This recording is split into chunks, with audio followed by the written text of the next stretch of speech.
Hello dear students, I am Dr. Shamu Srimaji, an assistant professor in the Department of English at Durgapur Women's College. I welcome you to this audiovisual lecture on William Shakespeare's comedy Twelfth Night. Today I will discuss Act 2 and Act 3 of Twelfth Night with you. The lecture content is developed for the English Honours students of Durgapur Women's College. My dear students, I hope you remember what you have studied in Act 1. While Act 1 introduces the readers to the theme of love, which is an important characteristic of romantic comedy, Act 2 and Act 3 expand this theme by representing the obstacles in the way of the lovers.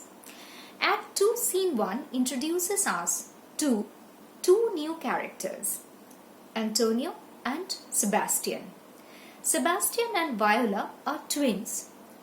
Antonio, a ship captain, rescued Sebastian from a shipwreck. It is the same shipwreck, my dear students, about which we have read in Act 1, Scene 2. In that scene, Viola interacts with a friendly ship captain who had rescued her from the shipwreck and to whom she confides on her plan to put on the disguise of a man. Although both Viola and Sebastian are saved from getting drowned, they are separated from one another. Their separation not only makes them apprehensive of siblings' death, but also contributes to the confusion that will follow disguise and mistaken identity. Sebastian tells Antonio that he will go to Duke Orsino's court. Antonio is not able to accompany him because you will come to know later that he has an enmity with the Duke's men, and so it was not safe for him to visit Orsino's court. This scene is important for understanding the plot, as in this scene, Sebastian discloses his identity to Antonio. Quote, "You must know me then, Antonio. My name is Sebastian, which I called Roderigo. My father was that Sebastian of Messaline, whom I know you have heard of. He left behind him myself and a sister, both born in an hour." End quote. He describes his sister as, quote, "a lady, sir, though it was said she much resembled me," unquote. So, my dear students, Sebastian tells Antonio that his sister resembled him.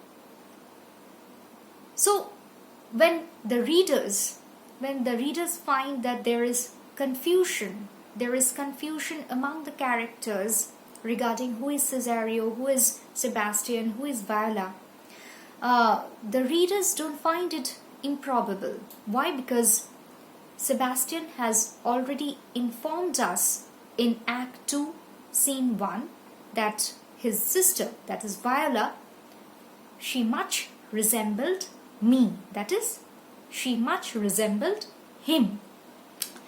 In Act 3, Scene 3, Antonio and Sebastian meet again.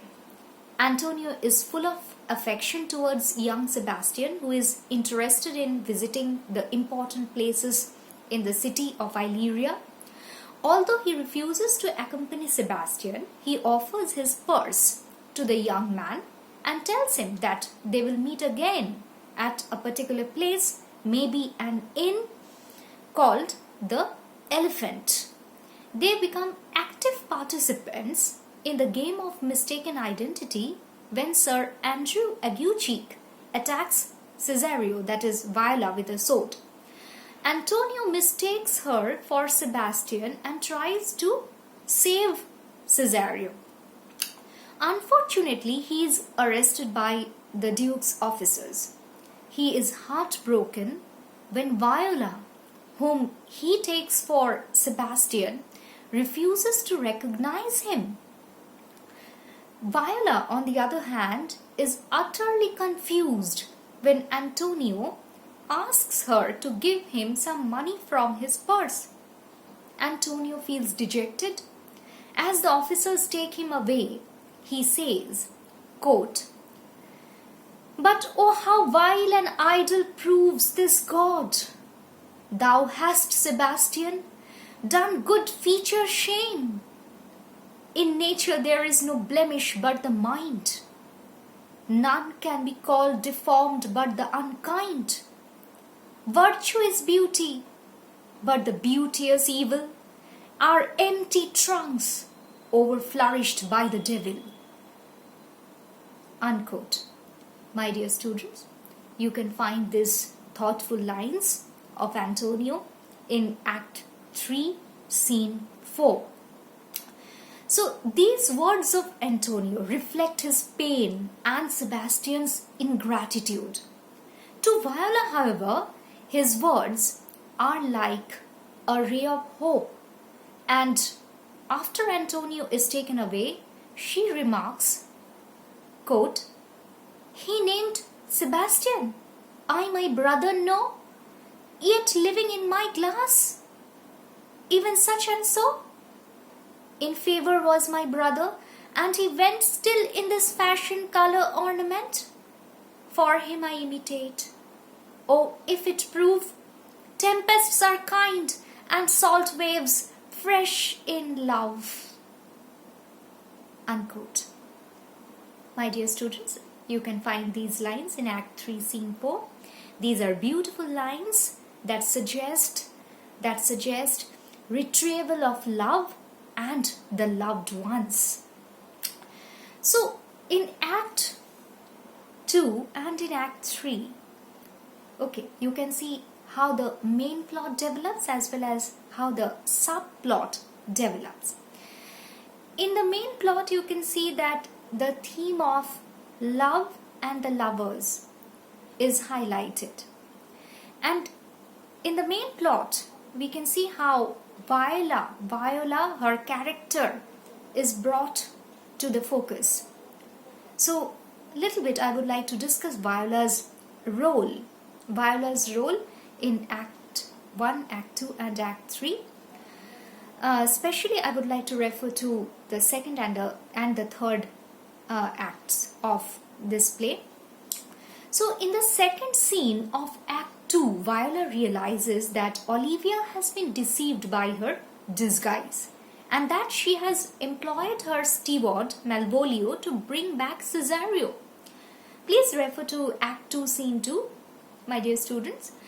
When Malvolio tells Viola to take away the ring she had left with Olivia, she is surprised.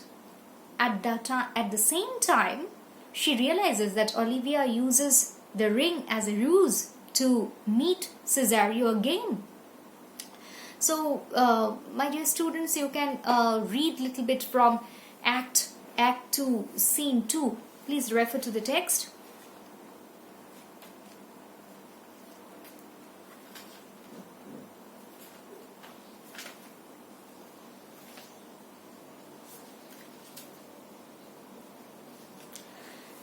So in Act 2, Scene 2, Viola muses to herself. "I left no ring with her. What means this, lady? Fortune forbid, my outside have not charmed her. She made good view of me, indeed so much, that methought her eyes had lost her tongue, for she did speak in starts distractedly.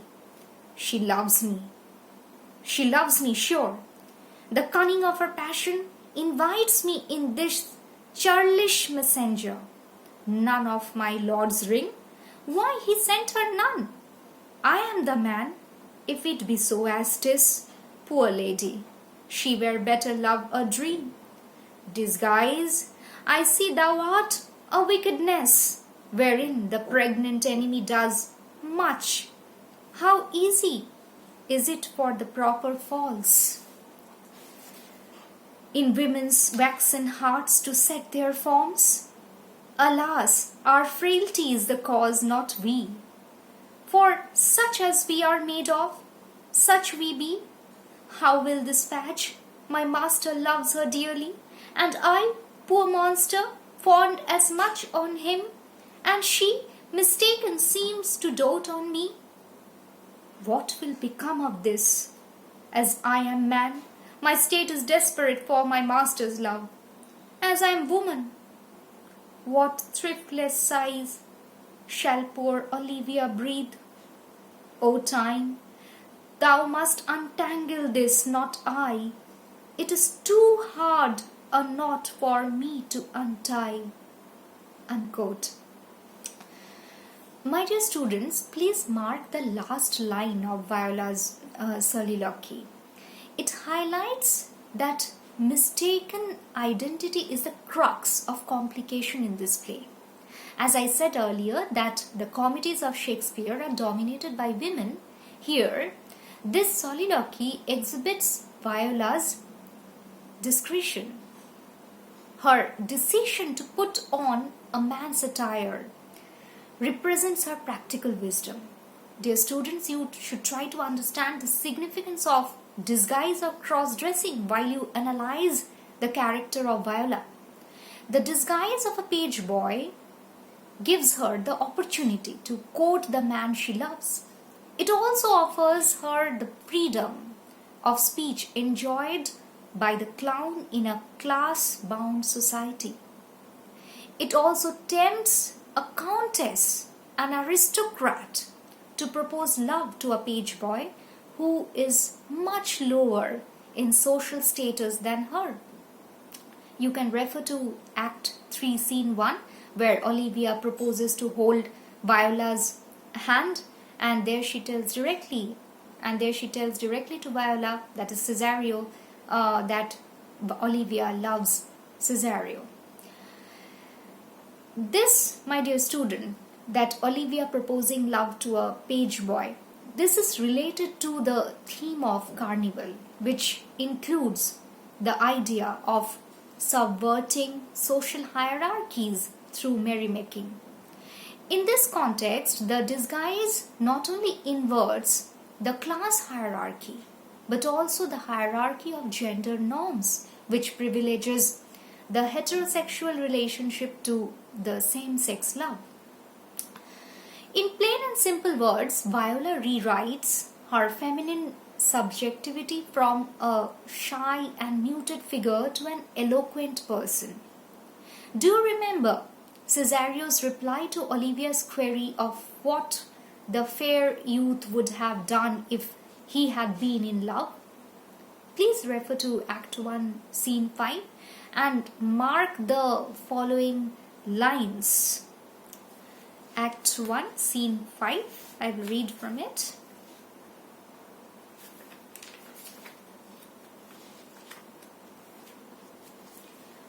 So once again I repeat that, do you remember Cesario's reply to Olivia's query of what the fair youth, that is Cesario, would have done if he had been in love? And what does Cesario say? Cesario, that means Viola, say, "Make me a willow cabin at your gate, and call upon my soul within the house. Write loyal cantons of contempt, love, and sing them loud even in the dead of night. Halloo your name to the reverberate hills, and make the babbling gossip of the air cry out, Olivia! Oh, you should not rest between the elements of air and earth, but you should pity me." Unquote. So with reference to the poetry expressed in this speech that I've read to you just now, Penny Gay commented, quote, "Viola is here utilizing the standard trope of poetic admiration from distance, but by voicing female passion in a male convention, she reinvents it from within." Unquote. My dear students, Penny Gay is an important critic, and this line is quoted, this statement is quoted from The Cambridge Introduction to Shakespeare's Comedies by Penny Gay. Viola becomes the spokesperson of women when she argues with the patriarchal Duke on the differences between the feminine and the masculine responses to the experiences of love. Please refer to Act 2, Scene 4, where Viola says, quote, "We men may say more, swear more, but indeed our shows are more than will, for still we prove much in our vows, but little in our love." Unquote. So now I will discuss a little bit about the subplot as we observe it in Act 2 and Act 3. And the subplot centers on the humiliation of Malvolio the steward. And in this subplot again, my dear students, we see Maria plays an important role. So next I will discuss Maria's trap for Malvolio. My dear students, did you notice that Maria, the maid or the waiting woman of Olivia, takes the lead in the subplot? This not only highlights a view that the comedies of Shakespeare are dominated by women, but also contributes to the theme of carnival in Twelfth Night. The aristocrats, such as Sir Toby and Sir Andrew Aguecheek, follow her dictates in their mission to humiliate Malvolio. Although Malvolio is not an aristocrat, he holds a superior position among Olivia's servants. With her cunning, Maria outwits Malvolio, her superior in the professional sphere, in the professional field. So, with her cunning, with her intelligence, Maria outwits Malvolio, who is a superior to her in the professional field. Maria, along with Sir Toby and Sir Andrew Aguecheek, makes a plan to take revenge on Malvolio by making him an object of public ridicule. She writes a love letter to Malvolio in Olivia's handwriting and drops it on his way. In that letter, it is written that Olivia would like to see Malvolio in special attire consisting of yellow stockings and cross-gartered. My dear students, you please read this particular incident that takes place. Please refer to Act 2, Scene 5. Malvolio is at first taken aback at the content of the letter. As he reads through the lines, he steps into a world of illusion, wherein he feels that the Countess Olivia loves him, and very soon his social status will escalate through his marriage with her. Maria knew it well that Olivia hated the yellow color and that she disliked the fashion of cross-gartered. She was sure that Olivia will rebuke her steward for putting on such a peculiar dress. She could guess the reaction of Olivia when Malvolio would express his love to her. And this is what happens, my dear students, in the following scenes. You can see that Maria tells this to Sir Toby. I quote her lines from Act 3, Scene 2. You please look into Act 3, Scene 2.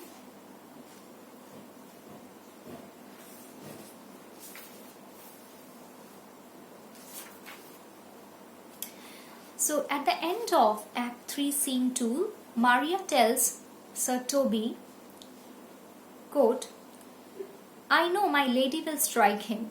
If she do, he will smile and take it for a great favor." Unquote. Poor Malvolio swallows the bait and meets Olivia in yellow stockings and cross-gartered. When he smiles amorously at her, she takes it as midsummer madness. My dear students, I hope you can imagine the hilarious situation that arises from Malvolio's deception. Please refer to Act 3, Scene 4, dear students, and a little bit I can read from there, Act 3. scene 4.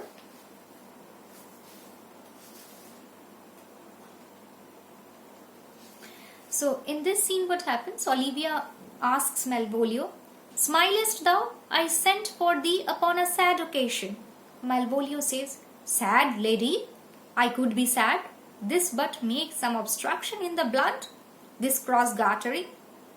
But what of that?